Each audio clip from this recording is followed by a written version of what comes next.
بسم اللہ الرحمن الرحیم۔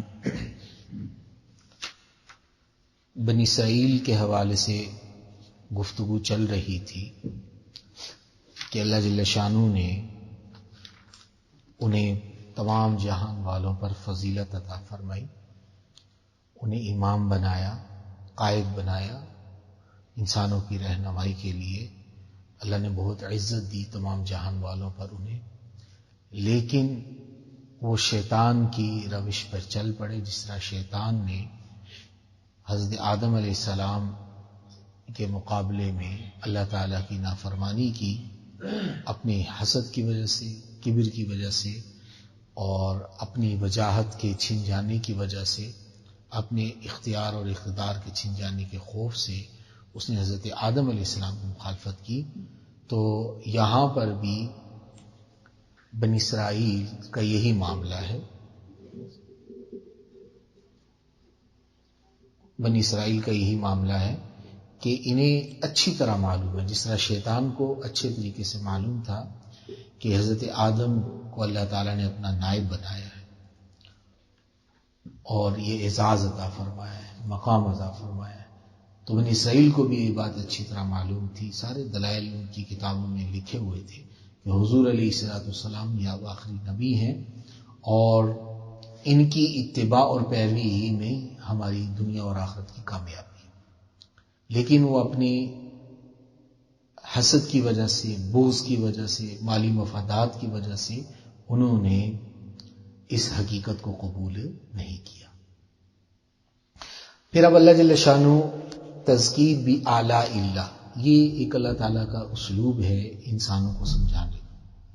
اللہ تعالیٰ نعمتیں گنوا گنوا کر احساس دلاتے ہیں کہ دیکھو اللہ تعالیٰ نے آپ کے اوپر یہ فضل کیا، یہ فضل کیا، یہ فضل کیا۔ اتنی زیادہ نعمتیں مل جانے کے بعد بھی اگر تم رب کی نافرمانی کرتے ہو تو یہ بہت بڑی اللہ تعالیٰ کے ہاں سرکشی شمار کی جائے گی، تو یہ حرکت آپ کو نہیں کرنی چاہیے، ٹھیک ہے۔ تو یہاں پر بھی بنی اسرائیل کے انہی انعامات کا، واقعات کا، فضائل کا جو اللہ تعالیٰ نے ان پر کیے ذکر فرما رہے ہیں اور سمجھایا جا رہا ہے، اور اس کے ضمن میں ہمیں بھی یہ بات سمجھ میں آ رہی ہے کیونکہ حضور علیہ السلام کی حدیث پاک ہے کہ تم پچھلی قوموں کے نقش قدم پر چلو گے بغیر سوچے سمجھے، جو روش انہوں نے اختیار کی اور گمراہ ہوئے وہی روش تم اختیار کرو گے انہی کی اتباع کرتے ہوئے۔ لَتَتْبَعُنَّ سُنَنَ مَنْ قَبْلَكُمْ، کہ پہلی لوگوں کے طریقوں پر تم چلو گے۔ تو بنی اسرائیل کی اور امت محمدی علیہ صاحب الصلاۃ والسلام کی بڑی مشابہت ہے، کیونکہ وہ بھی مغلوب تھے اور موسیٰ علیہ السلام کی وجہ سے اللہ تعالیٰ نے انہیں عروج بخشا، اور امت محمدیہ کا بھی یہ حال تھا، مغلوب تھے، پسے ہوئے تھے، ان کو تو کوئی شمار کتاب میں بھی نہیں لاتا تھا، تو اللہ تعالیٰ نے انہیں عروج عطا فرمایا۔ انہوں نے بھی جہاد کیا، انہوں نے بھی جہاد کیا، ٹھیک ہے۔ تو کافی چیزوں میں اس میں مشابہت ہے۔ تو یہاں پر دراصل اب یہ بات سمجھانی ہے اللہ جل شانہ نے کہ دیکھو جس طرح اس کے اندر کچھ اخلاقی پستیوں میں وہ مبتلا ہو گئے، تو جب قوم ایسی ہو جاتی ہے تو بڑی ہی ایک المیہ کا ایک معاملہ ہوتا ہے کہ وہ پھر حقائق کو دیکھتے ہوئے بھی سمجھ نہیں پاتی، تو اس کے لیے بہت بڑی اصلاح کی ضرورت ہوتی ہے۔ اب اللہ تعالیٰ گنوا رہے ہیں، پیچھے آیات میں بتایا نا کہ فرعون نے کیا کیا تھا ان کے ساتھ، یذبحون ابناءکم ویستحیون نساءکم، کہ بیٹوں کو ذبح کر دیتا تھا اور عورتوں کو زندہ رکھتا تھا کام کاج کے لیے، تو وہ ان کی کام کاج کرتے تھے گھروں میں، ذلت والی ایک زندگی تھی۔ وفی ذالکم بلاء من ربکم عظیم، بہت بڑی اللہ تعالیٰ کی طرف سے ان کے لیے ایک آزمائش تھی، اور وہ قوم محکوم قوم تھی، تو محکوم قوم کی کچھ عادتیں عجیب و غریب ہوتی ہیں جو ہمارے اندر ہیں، ہم بھی غلام محکوم رہے ہیں، اس لیے بڑا ایک بسا اوقات نا ایک آزاد قوم میں فرق نظر آتا ہے۔ ترکی والے آزاد ہیں شروع سے، ان کے اوپر کسی نے ان کو رول نہیں کیا، ہم پہلے آزاد تھے کئی سو سال، پھر ہم غلام رہے انگریزوں کے، تو اس لیے ہمارے اندر وہ غلامی کے جراثیم، جس طرح فرعونیوں کے وہ بنی اسرائیل والے غلام رہے، وہی جراثیم ہمارے اندر بھی، غلام قوم کی پہلی جو بیماری ہوتی ہے وہ ہوتی ہے احساس کمتری. ٹھیک ہے، اس کو اپنی جو کمال اللہ نے عطا کیا ہوگا، جو اچھی چیز دی ہوگی، وہ اس کو کبھی اچھی لگے گی. ہمیشہ دوسروں کی چیزیں اس کو کیا لگے گی؟ اچھی لگے گی. دوسروں کی ثقافت، دوسروں کی تہذیب، دوسروں کا فیشن، دوسروں کا کلچر، دوسروں کے عادات اطوار، اپنی جو اچھے سے اچھے اللہ نے عطا کیے ہیں وہ اس کے اندر نہیں. اس پر یہ کبھی بھی قناعت اختیار نہیں کریں گے، اس پر ان کو خوشی نہیں ہوگی. اچھا فلانا تو یہ کر رہا ہے، فلانا. ہمیشہ وہ ایک ایسی قوم کارٹون بنی رہتی ہے، کبھی ایک کو دیکھا اس طرح کی، کبھی دوسرے کو دیکھا اس طرح کی. تو یہاں اب اللہ جل شانہ اس قوم کی وہ بیماریاں آہستہ آہستہ گنوانا شروع کر رہے ہیں کہ دیکھو اللہ تعالیٰ نے حضرت موسیٰ علیہ السلام کی اتنی مدد کی، واضح نشانی آ گئی کہ اللہ تعالیٰ کی مانو گے تو اس میں کامیابی ہے. تو اب اللہ تعالیٰ وہ گنوا رہے ہیں، لیکن اس کے باوجود ان کے عادات و اطوار دیکھیں کہ جو ایسی محکوم قوم ہوتی ہے، پہلی چیز اس کے اندر یہ احساس کمتری کی وہ شکار ہوتی ہے. دوسرا یہ ہوتا ہے کہ وہ خود غرضی کا شکار ہوتی ہے، اس کا ہر فرد خود غرضی میں مبتلا ہوتا ہے. اس کو قوم کے اجتماعی مفاد کا کوئی غم نہیں ہوتا، وہ کہتا ہے میرے ذاتی مفادات پورے ہونے چاہیے. جس گھر میں یہ ماحول ہو جائے وہ گھر تباہ.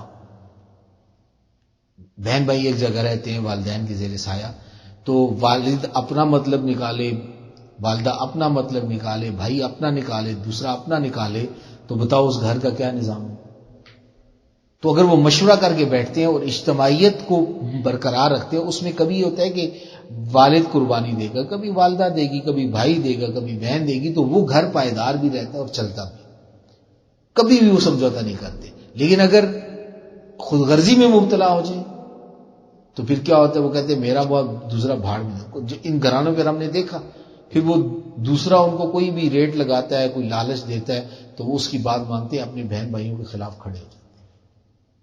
تو دوسری اس قوم کے اندر جو محکوم قوم ہوتی ہے، بیماری ہوتی ہے کہ وہ خود غرضی میں مبتلا ہو جاتی ہے. اور تیسری اس قوم کے اندر بیماری ہوتی ہے کہ نکتہ چینی، مذاق، ٹھٹھا، اعتراض ہیں، یہ اس کی سرشت میں شامل ہو جاتے ہیں. تو آج اگر ہم اپنی قوم کا مزاج دیکھیں تو ماشاءاللہ یہی ہے کہ ایک آدمی اپنے ذاتی مفاد کے لیے پورا ملک داؤ پہ لگتا ہے، لگے اس کو کوئی پرواہ نہیں ہوتی. ٹھیک ہے، کوئی ہمارے آفیسرز ہیں، ان کو اگر نیشنلٹی مل رہی ہے، ذاتی مفاد پورا ہو رہا ہے باہر کا، تو ملک کے راز بھی دے دیں گے، 2 نمبری بھی کریں گے، جو کچھ بھی ہے، ان کو قوم کا یا امت کا کوئی غم نہیں ہوتا. تو یہ لوگ پھر بہت مار کھاتے. پھر یہی ہوا ان کی اللہ نے بہت اصلاح کرنے کی کوشش. موسیٰ علیہ السلام جب دیکھا کہ اب یہ بڈھے جو ہے نا، جو غلام رہے ہیں، تو یہ اب ٹھیک نہیں ہوتے، پھر ینگ جنریشن کو پھر اللہ تعالیٰ نے یوشع بن نون علیہ السلام کی قیادت میں اٹھایا، پھر انہوں نے جا کے بیت المقدس کو فتح کیا. یعنی کہ وہ اتنی محنت کی، ایک بات یہ تھی کہ ان کی ٹریننگ ہوتی رہی، لیکن یہ کہ نہیں وہ سدھرے تو نہیں سدھرے. نعمتیں بھی ملی، آسائشیں بھی ملی، سہولتیں بھی ملی، سارا کچھ ملا. تو اس لیے اگر اپنے آپ کے اندر آپ تبدیلی لانا چاہتے ہیں، میں لانا چاہتا ہوں، قرآن کی حکموں پر اگر ہم عمل کرنا چاہتے ہیں تو ہمیں کچھ قربانی دینی پڑے گی اور اجتماعی مفاد کو اپنے سامنے رکھتے ہوئے چلنا پڑے گا. یہاں پر اللہ تعالیٰ یہ بیان فرمایا وَإِذْ فَرَقْنَا بِكُمُ الْبَحْرَ، اور یاد کرو جب پھاڑ دیا ہم نے، فرق یفرق، فرق کا مطلب پھاڑ دینا، پھاڑ دیا ہم نے تمہارے لیے البحر، سمندر کو. اب ظاہر ہے اب اس پس منظر کو بندہ سوچے کہ یا موسیٰ اِنَّا لَمُدْرَکُونَ، اے موسیٰ ہم تو پکڑے گئے، پیچھے فرعون ہے اور آگے سمندر ہے، دریا ہے، کیسے بچیں گے؟ لیکن حضرت موسیٰ علیہ السلام اللہ جل شانہ کے ساتھ لگے ہوئے تھے اور ان کا اللہ کے ساتھ تعلق تھا. انہوں نے ان ربی معی سیہدین، میں تو بھائی اللہ کے حکم پر عمل کرنے والا ہوں. پیچھے بھی میں نے آپ کو بات بتائی نا، اللہ تعالیٰ کیا فرماتے ہیں کہ تم عقل کے گھوڑے مت دوڑاؤ، میرے حکموں پر عمل کرو، جو میرے حکم پر عمل کرتا ہے رستہ میں اس کو. تو موسیٰ علیہ السلام اللہ کے حکم پر عمل کر کے آگے تو فرمایا میرا رب مجھے رستہ دے گا. تو اللہ تعالیٰ فرماتے ہیں اب دیکھ کتنی بڑی ایک نعمت تھی کہ قوم کی قوم ہے بہت بڑی، بچے ہیں، عورتیں ہیں، بوڑھے ہیں، جوان ہیں، سارے ہیں، اور پیچھے دشمن ہے اور آگے سمندر ہے، دریا ہے، پانی ہے، دونوں طرف موت ہے. اب بندہ کہتا ہے اب کیا ہوگا، اب تو مرنے ہی مرنے. لیکن اللہ تعالیٰ فرماتے ہیں کہ یاد کرو اس وقت کہ اپنا احسان یاد دلا رہے کہ میں نے تمہارے اوپر اتنا احسان. تمہیں کس ظالم سے نجات دلوائی؟ اس فرعون سے جو تمہیں مارتا تھا، پیٹتا تھا، تمہارے بچوں کو قتل کرتا تھا. یہ اس رب کا کتنا بڑا احسان ہے کہ اللہ تعالیٰ نے اس کے عذاب سے، اس کے ظلم سے تمہیں کیا دی؟ نجات عطا فرمائی. فَأَنْجَيْنَاكُمْ، پس ہم نے تمہیں انجان کا مطلب نجات دینا، ہم نے تمہیں بچایا. وَأَغْرَقْنَا، اور ہم نے اغرق یغرق اغراق غرق کرنا، ڈبو دینا، اور ہم نے ڈبو دیا، غرق کر دیا آل فرعون کے لوگوں کو جو فرعون کے ساتھ تھے. وَأَنْتُمْ تَنْظُرُونَ، اور حالت یہ تھی، وہ حالیہ ہے کہ تم دیکھ رہے تھے، یہ منظر اپنی نگاہوں سے دیکھ رہے تھے، اور اس کے باوجود بھی تمہارے دل پتھر کے پتھر ہیں کہ اللہ تعالیٰ کے حکم پر چلو تو اللہ تعالیٰ تمہارے پر کتنی مہربانیاں کرے. انسان احسان دیکھتا ہے کسی کا تو پھر اسی کا ہو جاتا ہے. مثلا اگر آج آپ کاروبار میں پھنسے ہوئے ہوں، تھانے کچہری میں پھنسے ہوئے ہوں، یا کسی اور معاملے میں پھنسے ہوئے، کوئی اگر آپ کی مدد کر دے اور آپ اس کو دیکھ رہے ہو اس بندے نے میری مدد کی ہے اور اس بڑے مسئلے سے مجھے بچایا ہے، تو اگر تو آپ واقعی انسان اور اچھے اخلاق والے ہوں گے تو ساری زندگی اس کے شکر گزار رہیں گے، اس کے اس احسان کو دل سے مانیں گے کہ یار میں آج جو کچھ بھی ہوں اس آدمی کی وجہ سے، دل سے آپ اس کا شکر ادا کریں گے. تو اللہ تعالیٰ فرماتے کہ تم دیکھ رہے تھے. ٹھیک ہے، یہ ایک اللہ تعالیٰ نے واقعہ یاد دلا دی کہ اور تمہارے کلیجے بھی ٹھنڈے ہوئے، تم نے اپنے سامنے دشمن کو ڈوبتے ہوئے دیکھا. پھر اس کے بعد اللہ جل شانو جو ہے ایک اور واقعے کی طرف اشارہ فرماتے ہیں. اب اس سے تو کم از کم یہ احساس ہونا چاہیے نا کہ اللہ تعالیٰ اتنے مہربان ہیں، ہمیں متوجہ اللہ ہونا چاہیے، اللہ کی باتیں ماننی چاہیے. وَإِذْ وَعَدْنَا، اور یاد کرو جب ہم نے وعدہ کیا موسیٰ علیہ السلام کے ساتھ. اور یہ وعدہ کیا تھا کہ اللہ تعالیٰ نے ایک تورات عطا کرنی تھی اور موسیٰ علیہ السلام نے بلایا کہ آپ 40 دن تک یکسوئی کے ساتھ یہاں وقت گزاریں. یہ اللہ کا ایک نظام ہے، جب اللہ تعالیٰ عطا کرتے ہیں تو یکسوئی انبیاء علیہ السلام کو عطا کرتے. حضور اکرم صلی اللہ علیہ وسلم کو جب وحی عطا ہونے لگی تو غار حرا میں آپ علیہ السلام کئی دن رہتے تھے. ٹھیک ہے نا، توشہ لے کے تشریف لے جاتے تھے. تو موسیٰ علیہ السلام کو بولا کہ تم آ جاؤ تاکہ میں تمہیں یہ کتاب عطا کروں. ٹھیک ہے، تو اس کے بعد پیچھے کیا ہوا کہ یہ وہی احساس کمتری کا شکار تھے، اور اللہ تعالیٰ بتا رہے ہیں کہ بس موسیٰ علیہ السلام کو ہم نے بلایا 40 دنوں کے لیے، راتوں کے لیے، کہ 40 راتیں آگے ہمارے پاس گزارے، پھر ہم آپ کو ایک پورا لایا عمل قانون دیں گے، اس کے مطابق تم نے زندگی گزاری. لیکن تم سے صبر نہیں ہو سکا، گزرے نا. فرعون کو تو بھول گئے، پیچھے کھایا پیا سارا انسان کے ذہنوں سے نکل جاتا.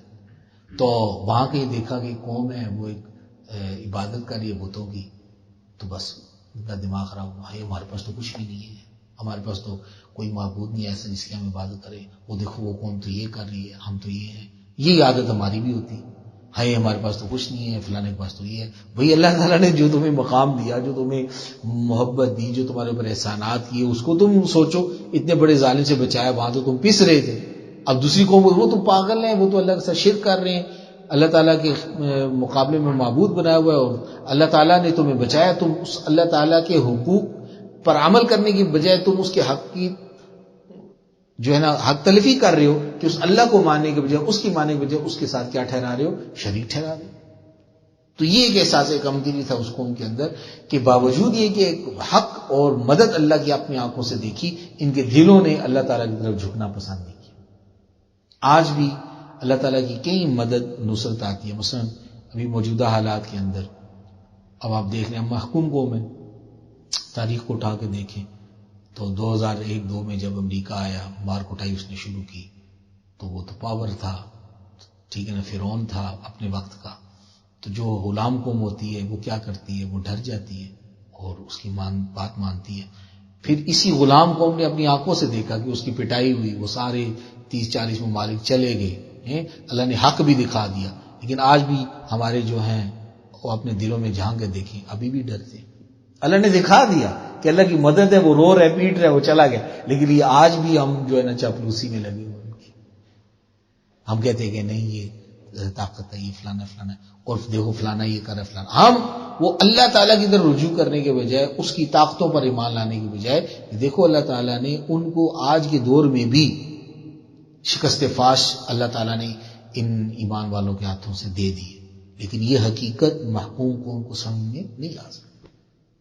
اس میں پھر کوئی اور تب نہیں، اصل میں یہ نہیں ہوا تھا، اصل میں فلانا یہ فلانے نے مدد کی، پھر فلانا ایجنٹ ہوا تو فلانا ہوا تو فلانا ہوا، تو بھائی وہ سامنے آپ کے جو کچھ ہوا، لیکن ہمارا دل تسلیم نہیں کرتا۔ تو اللہ جل شانہ یہ قوم جب محکوم ہو جاتی ہے، غلام ہو جاتی ہے، تو پھر اس کا یہی حال ہوتا ہے۔ تو اللہ تعالیٰ کہتے ہیں کہ ہم نے جب وعدہ کیا موسیٰ علیہ السلام سے 40 راتوں کا، ثم اتخذتم العجل من بعدی، پھر تم نے بنا لیا بچھڑے کو معبود من بعدی، اس کے بعد وہ کوئی طور پہ چلے گئے تو تم نے پیچھے سے شغل سامری ایک پیدا ہو گیا، تو بدماش ہمارے یہاں بھی ایسے سامری پیدا ہو جاتے ہیں جو ان کا کھاتے ہیں انہی کا گاتے ہیں، ان کی قوتیں بیان کرتے ہیں کفار کی، ان کے فضائل بیان کرتے ہیں، دیکھو یہ ہے فلانا ہے، ترقی ہوگی، یوں ہوگا، پھر یہ ہوگا تو آسمان ہو جائے گا۔ تو اللہ نے فرمایا کہ ساری طاقت میری ہے، کائنات میری ہے، قانون میرا چلے گا، تم جناب علی کہیں اور نظر رکھتے ہو، کہیں اور دیکھتے ہو۔ تو اس طرح کے سامری ہمارے ہاں بھی معاشرے میں بہت پھیرتے ہیں، ڈگڈگیاں بجا رہے ہوتے ہیں، کوئی میڈیا کے اندر ہے، کوئی جناب علی کوئی اور لبادہ دینی لبادہ اوڑے بیٹھا ہوا ہے، کوئی اور تماشے کر رہا ہے۔ تو وہ اسی چکر میں جس طرح سامری نے بچھڑے کے پیچھے لگا دیا قوم کو، اس طرح کے کئی سامری ہیں جو اللہ تعالیٰ سے کاٹتے ہیں، خالص شریعت سے کاٹ کے ادھر ادھر کے تماشوں میں لگا کے ہمارا وقت بھی ضائع کرتے ہیں اور ہمیں۔ تو اللہ تعالیٰ نے فرمایا کہ تم نے کیا کیا، بچڑے کو معبود بنا لیا، وَأَنْتُمْ ظَالِمُونَ، اور تم ظلم کرنے والے۔ ادھر کا وَأَنْتُمْ تَنْظُرُونَ، تم میری اس مدد کو اپنی آنکھوں سے دیکھ رہے تھے اور میرا حق تم نے مارا۔ ظلم کا مطلب کیا ہے، وضع الشیء فی غیر محلی، کہ ایک چیز کو اٹھا کے کسی اور جگہ رکھ دینا۔ مثلا قلم ہے، اس کا کام ہے لکھنا، آپ اس قلم سے ناڑا ڈالنا شروع کر دیں گے، ہزار ڈالنا شروع کر دیں گے، یہ ظلم ہے، کیونکہ قلم تو اس کام کے لیے نہیں پیدا ہوا، قلم کی تخلیق تو اس کام کے لیے نہیں ہے، ٹھیک ہے نا۔ اسی طریقے سے چھری کا کام ہے، ایک عام چاقو ہے، اس کا کام ہے جو اسے پھل کٹے، اسے آپ مسواک کاٹنا شروع کر دو تو چاقو خراب کر دو، یہ بھی ظلم ہے۔ جس چیز کے لیے وضع کی، جو مسواک والا ہوگا وہ زیادہ تیز دھار ہوگا، تو یہ تو اس کے لیے نہیں وضع کیا گیا نا۔ ایک آدمی نے آپ کو چاقو دیا کہ پھل کاٹو، آپ نے پھل کاٹنے کے بجائے اپنی مسواک بنانا شروع کر دی، میں بڑا نیک نمازی پرہیزگار ہوں، میں اپنے دانت شن صاف کروں گا تو یہ ثواب ہوگا، تو وہ تو آپ نے اس کی چیز کا تو بیڑا غرق کر دیا، وہ تو بیچارہ پھل کاٹنے وہ تو کھردرا ہو جائے گا، پھل بھی نہیں کاٹ سکے گا۔ تو اسی طرح اللہ تعالیٰ کا حق کیا ہے کہ اللہ تعالیٰ ساری کائنات کے خالق ہے، اس نے مدد کی، وہ ہمارے مالک ہیں، ہم اللہ تعالیٰ کے سامنے جھکے، اس کی مانیں۔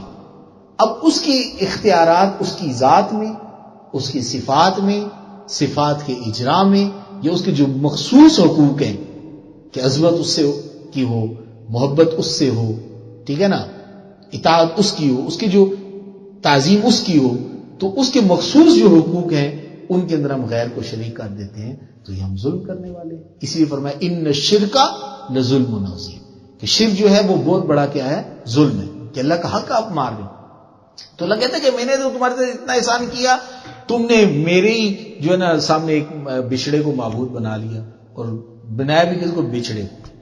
کوئی عقل کو ہاتھ بندہ مارتا ہے کہ چلو کوئی شریک جو بھی اللہ کو تو کسی کام کو چلو بعض بزرگوں کو بنا لیتے، چلو یار بزرگ تو ہوتے ہیں نا کوئی، یعنی کہ گائے کے اس کو بچے کو تم نے اٹھا کے معبود بنا لیا اور نیا تماشا تم نے شروع کر دیا۔ تو آج بھی ہمارا یہی ہے کہ اللہ تعالیٰ معاف فرمائے کہ ہم اللہ تعالیٰ کے حکموں پر عمل کرنے کے بجائے، اللہ تعالیٰ کے سامنے جھکنے کے بجائے، ہم باطل قوتوں کی، یہ جو ہمارے سامری ہیں، یہ انہی کے فضائل بیان کرتے ہیں اور ہمیں مجبور کرتے ہیں ادھر جاؤ جی، ادھر جاؤ، فلانا یہ دیتا ہے، فلانا یہ دیتا ہے، اس سے یہ ہوگا، فلانی قوم یوں کر رہی ہے اور تم ادھر بیٹھے ہوئے ہو، تو وہ اللہ کے حکموں سے کاٹ دیتے ہیں، پردے کے نظام سے کاٹ دیتے ہیں، ٹھیک ہے نا، معاشرت کے نظام سے کاٹ دیتے ہیں، اسلامی معیشت کے نظام سے کاٹ دیتے ہیں۔ کوئی نہیں، خیر ہے مولویوں کی باتیں، کھاؤ یہ بھی کھاؤ، سود بھی ٹھیک ہے، فلانا بھی ٹھیک ہے، یہ بھی ٹھیک ہے۔ تو یہ اللہ تعالیٰ کے ساتھ کیا ہے، ظلم کرنا ہے، کہ اللہ تعالیٰ کو منہ چھوڑ کر ہم کسی اور کے سسٹم کے آگے ہم جا کے جھکتے۔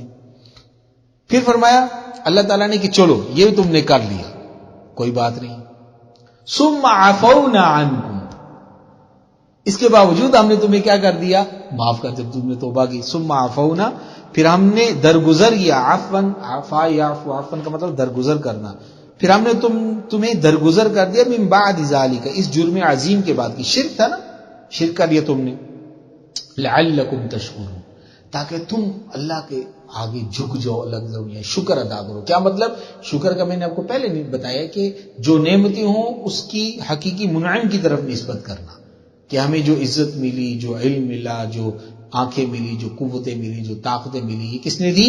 اللہ. اس کی نسبت غیر کی طرف کرنا ہے کیا؟ شرک ہے. قرآن میں شکر اور شرک دیکھو مادہ دونوں کا ایک ہے، شین کاف رے اور شین رے کاف، لیکن کیا ہے دونوں کے بہت فرق ہے. اور قرآن میں جہاں شکر آتا ہے وہاں کیا آتا ہے؟ شرک آتا ہے. اب دیکھو یہاں شکر کا، اس سے پہچے انہوں نے کیا کیا تھا؟ شرک کیا تھا. تو شکر کا مطلب یہ ہوتا ہے کہ جو حقیقی منعم ہے، جس نے حقیقی آپ کو نعمتیں دی ہیں، تو آپ اس کی طرف نسبت کریں، تو اسی میں برکت بھی ہوتی ہے. اللہ تعالیٰ پھر اضافہ بھی فرماتے ہیں. اب والد صاحب ہیں گھر میں کھلا پلا رہے ہیں اور آپ والد صاحب کی طرف نسبت نہ کرو، آپ کو نہیں نا میرے ماموں نے لایا ہے، میرے چچا نے لایا، تو ابا جی کو تو غصہ آئے گا کہ کباب ہے رہو، کھلا بہ رہو، اور یہ نسبت جناب علی کہیں اور کر رہے ہیں. ٹھیک ہے نا، یہ تو میرے ماموں لائے ہیں. یہ ویسی بچہ بات کرے، ابا کا نام بتائے میرے ماموں لائے ہیں، میرے فلانا لائے ہیں، تو غصہ آتا ہے. تو اللہ تعالیٰ کہتے ہیں کھاتے میرا ہو، گاتے کسی اور کا ہو. تو یہ کیا بات ہوئی؟ تو نسبت پوری اپنے آپ کو اللہ تعالیٰ کی طرف کر دو، لعلکم تشکرون، تاکہ تم شکر گزار بندے بن جاؤ. پھر اس کے بعد اللہ جل شانہ فرماتے ہیں وَإِذْ آتَيْنَا مُوسَى الْكِتَابَ وَالْفُرْقَانَ لَعَلَّكُمْ تَهْتَدُونَ. اور یاد کرو اس وقت کو کہ جب ہم نے موسیٰ علیہ السلام کو کتاب اور فرقان عطا فرمایا. یہ کتاب اور فرقان ایک ہی چیز ہے، واو عطف تفسیری ہے، اور فرقان اور کتاب ہوئی جو تورات ہے وہ مراد ہے. لعلکم تہتدون، یہ احکامات آگے تاکہ ان پر عمل کرو گے تو تم کیا پا جاؤ گے؟ ہدایت پا جاؤ گے. وَإِذْ قَالَ مُوسَىٰ لِقَوْمِهِ. اب یہ واپس پھر اسی بات، جب موسیٰ علیہ السلام واپس آئے، ٹھیک ہے، تو آگے بھی قرآن میں تذکرہ آئے گا بڑا عجیب و غریب. اللہ تعالیٰ جو جتنا ضروری ہوتا ہے اتنے ہی الفاظ لا کے اتنے ہی واقعات کو بیان کہیں تھوڑی سی تفصیل بھی بیان کر دیا. تفصیل آئے گی وہاں انشاءاللہ ہم اس پہ بات بھی کریں گے. تو موسیٰ علیہ السلام واپس آئے، دیکھا قوم تو کسی اور ہی چکر میں لگی ہوئی ہے، بہت غصہ آیا. ٹھیک ہے نا، اور پھر وہ حضرت ہارون علیہ السلام کی داڑھی پکڑ لی، ان کو مارا بھی اور ان کو ڈانٹا ڈپٹا کہ تم نے پیچھے کیا کر دیا، چھوڑ کے گیا، تم نے پورا نظام ہی تباہ برباد کر دیا. تو پھر وہ ساری چیزیں بھی بہرحال اس میں بھی بڑی حکمت ہے، جب وہ آیات آئیں گی تو انشاءاللہ ہم اس پہ بات کریں گے. اب یہاں اللہ تعالیٰ نے چونکہ صرف نظر کی ہے، اس پس منظر کو نہیں بیان کیا، تو جو ہے سامنے اس کو ہم لے کے چلتے ہیں. وَإِذْ قَالَ مُوسَىٰ. اور جب کہا موسیٰ علیہ السلام نے لِقَوْمِهِ، اپنی قوم سے، یا قومی، اے میری قوم، اِنَّكُمْ ظَلَمْتُمْ أَنفُسَكُمْ، بے شک تم نے اپنی جانوں پر ظلم کیا. واقعی کیا ظلم کیا؟ بات تصویری ہے، صورت بیان کری گئی. کس طرح اس ظلم کی صورت کیا تھی؟ بِاتِّخَاذِكُمُ الْعِجْلَ. اتخذ یتخذ، اتخاذ مصدر ہے باب افتعال سے، اس کا مطلب بنا لینا، کہ تم نے بنا لیا العجلہ، بچھڑے کو کہتے ہیں، بچڑے کو. تو بچڑے کو تم نے کیا کر دیا؟ معبود بنا دیا. اور دل تمہارے اللہ کی طرف پھرنے چاہیے تھے، جس نے اتنی نعمتیں کی، فرعون سے بچایا، تمہیں پانی کے عذاب سے بچایا، تمہارے اوپر احسانات کیے، تمہیں کتاب دی، تمہیں نبی دیا، اور تم لگے ہو جناب علی چھوڑ کے اور اللہ تعالیٰ کی مخالفت میں لگے، دوسرے سسٹم کی طرف چلے گئے. فتوبو، یہ امر ہے، توبا، توبو جمع مذکر سے، پس توبہ کرو، رجوع کرو، الی باریکم، اپنے خالق کی طرف جس نے تمہیں پیدا کیا. تو خالق کی صفات میں، ذات میں، اختیارات میں، ٹھیک ہے نا، تم شریک کسی کو ٹھہراؤ گے، یہ تو غلط بات ہے. تو اب کیا ہے؟ فَاقْتُلُوا أَنفُسَكُمْ، پس قتل کرو اپنے آپ. اب اپنے آپ کو قتل کرنے کا مطلب کیا ہے؟ مختلف باتیں کہ جی فرمایا کہ جس نے شرک کیا وہ دوسرے کو قتل کرے، دوسرا اس کو قتل کرے. لیکن جو راجے تفسیر یہ ہے کہ فَاقْتُلُوا أَنفُسَكُمْ کا مطلب یہ ہے کہ چونکہ وہ سارے ان کے اپنے ہی تھے، جو فتنہ پرداز تھے، تو قبائل تھے 12، تو جس قبیلے میں جو بندہ تھا وہ اپنے اپنے قبیلے کو خود ہی قتل کرے. مرتد یہیں سے ایک ارتداد کی سزا بھی ثابت ہوتی ہے. بعض لوگ کہتے ہیں کہ مرتد کی سزا تو قتل نہیں ہونی چاہیے، شرک کیا نا مرتد ہو گئے، ٹھیک ہے نا. تو اس وقت تو توبہ کی صورت اللہ نے یہ بیان فرمائی ہے کہ تم جنہوں نے یہ حرکت کی ہے، تمہارے اپنے بہن ہیں، بھائی ہیں، والد ہیں، جو اپنی ہاتھوں سے ان کو قتل کرو. ایک تو وجہ یہ ہے کہ جب فتنہ انسان، اور دوسرا کوئی قتل کرتا تو غصہ آ جاتا کہ فلانا نے میرے بھائی کو کیوں مارا.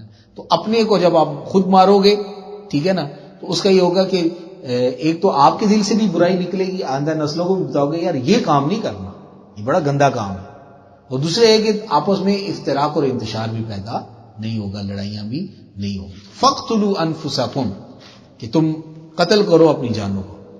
تو اس میں چند اسباق ہے، میں آخر میں آپ کو بتاتا ہوں کہ یہ حکمت کیا تھی کہ اپنے آپ کو قتل کرنے کی. ذَلِكُمْ خَيْرٌ لَكُمْ، یہی بہتر ہے تمہارے لیے تمہارے خالق کی طرف سے، خالق کے نزدیک. عند بارئکم فَتَابَ عَلَيْكُمْ، تو اللہ تعالیٰ نے ان کی توبہ قبول فرما دی. إِنَّهُ هُوَ التَّوَّابُ الرَّحِيمُ، بے شک وہی توبہ قبول کرنے والا، نہایت رحم کرنے والا ہے. اب اس کے جو فوائد تھے کہ اس طرح ان کو قتل کیا جائے، اس کی چند وجوہات ہیں. حضرت نے فوائد لکھے. پہلا فائدہ یہ لکھا کہ جنہوں نے توحید کی اہانت کی، ان کو اپنے اندر سے کاٹ کر پھینکنا، معاشرہ کو پاک کر کے ناسور کو ختم کرنا. یا بہت گندی بات کہ اگر آپ کے گھر میں اللہ تعالیٰ سے ایسی لوگ ہیں، ایسی چیزیں جو کاٹتی ہیں، ان کو ختم کرو تاکہ آپ کے گھر کا ماحول تباہ و برباد ہو. توحید، دوسری چیز توحید کی عظمت اور شرک کی حقیقی کراہت پوری طور پر واضح ہو جائے گی. انہی لوگوں نے تو کہا تھا کہ ہمارے لیے الہ بنا دو، جیسا کہ اس کی تفصیل آگے آ رہی ہے. شاید ان کے قلوب میں گائے کی پرستش مصری تہذیب کی وجہ سے رچ بس گئی تھی. یہ محبت اس کے بغیر نہیں جا سکتی. کچھ چیزیں انسان سب پیچھے سے پاسان ہوتی آ رہی ہوتی. تو اب وہ ادھر بھی دیکھا، پھر ادھر بھی دیکھا. جب گزرے تو ایک قوم عبادت کر رہی تھی معبودوں کی، تو اب یہ ان کی طرف لب کے بڑی اچھی چیز ہے، تو ہمارے لیے بھی ایک الگ سے معبود ہے، تو ہم بھی دیکھیں مزہ آئے. تو اب وہ مکمل طور پر اس کو دل میں نفرت ڈالنے کے لیے حکم دیا. ہر قبیلہ اور خاندان اگر اپنے قبیلوں کے اشرار پر تلوار اٹھائے گا تو اس سے خاندانی اور قبائلی عصبیت نہیں ابھرے گی، بلکہ فتنہ کے بغیر فتنہ کے اندیشہ کے بنی اسرائیل کی تطہیر ہو جائے گی. نمبر 4، شریر لوگوں کا صفایا دنیا اور دین دونوں کے لحاظ سے خیر و برکت کا ذریعہ ہوا کرتا ہے. اگر خاندانی جذبات اور قومی محبت کے جوش میں فاسد حصہ اور شریر عنصر کو بھی اپنے قومی وجود کے ساتھ چمٹائے رکھا جائے تو اس سے ساری قوم مفسد ہو جاتی ہے اور پوری بنی بنائی جماعت میں ناسور پھیل جاتا ہے. اللہ، اگر آپ اپنے گھر کو، اپنی جماعت کو پاک کرنا چاہتے ہیں تو اس طرح کے لوگوں کو بالکل برداشت نہیں کرنا کہ جو جماعت کے بنیادی اصولوں کے خلاف وہ کام کرنا شروع کر دیں. ٹھیک ہے نا؟ تو وہ آپ کے گھر کو، اپنی قوم کو، آپ کے ماحول کو برباد کر دیں گے. نمبر 5، اس سے یہ بات واضح ہوگی کہ تورات اور حضرت موسیٰ علیہ السلام کی شریعت میں بھی مرتد کی سزا قتل ہی تھی. نمبر 6، توبہ کی قبولیت کے لیے اصل گناہ سے پوری بیزاری ضروری ہے، جو اس سے نظر آئی. بہرحال یہ چند آیات تھی، باقی انشاءاللہ پھر اگلی دفعہ دیکھ لیں. وَإِذْ فَرَقْنَا بِكُمُ الْبَحْرَ، جب پھاڑ دیا ہم نے تمہارے لیے سمندر کو، فَأَنْجَيْنَاكُمْ، پس ہم نے بچا لیا تمہیں، وَأَغْرَقْنَا آلَ فِرْعَوْنَ، اور غرق کر دیا فرعون کے لوگوں کو، وَأَنْتُمْ تَنْظُرُونَ، اور تم دیکھ رہے تھے. وَإِذْ وَاعَدْنَا مُوسَىٰ 40 لَيْلَةً، اور جب ہم نے وعدہ کیا موسیٰ سے 40 راتوں کا، ثُمَّ اتَّخَذْتُمُ الْعِجْلَ مِن بَعْدِي، پھر تم نے بنا لیا بچڑے کو معبود اس کے بعد، وَأَنْتُمْ ظَالِمُونَ، اور تم ظلم کرنے والے تھے. ثُمَّ عَفَوْنَا عَنْكُمْ، پھر ہم نے درگزر کیا تم سے، مِن بَعْدِ ذَلِكَ، اس جرم عظیم کے بعد، لَعَلَّكُمْ تَشْكُرُونَ، تاکہ تم شکر گزار بنو. وَإِذْ آتَيْنَا مُوسَى الْكِتَابَ وَالْفُرْقَانَ، اور یاد کرو جب دی ہم نے موسیٰ کو کتاب اور فرقان، لعلکم تہتدون، تاکہ تم ہدایت پاؤ. وَإِذْ قَالَ مُوسَىٰ، اور جب کہا موسیٰ نے، لِقَوْمِهِ، اپنی قوم سے، یا قومی، اے میری قوم، انکم ظلمتم انفسکم، بے شک تم نے ظلم کیا اپنی جانوں پر، باتخاذکم العجل، بچڑے کو معبود بنا کر، فتوبوا الی باریکم، اب تم رجوع کرو اپنے خالق کی طرف، فاقتلوا انفسکم، اور قتل کرو اپنے آپ کو، ذالکم خیر لکم، یہی بہتر ہے تمہارے لیے، عند باریکم، تمہارے خالق کے نزدیک، فتاب علیکم، تو اللہ نے توبہ قبول فرمائی تمہاری، انہ هو التواب الرحیم، بے شک وہی توبہ قبول کرنے والا، نہایت رحم کرنے والا. اللہ تعالیٰ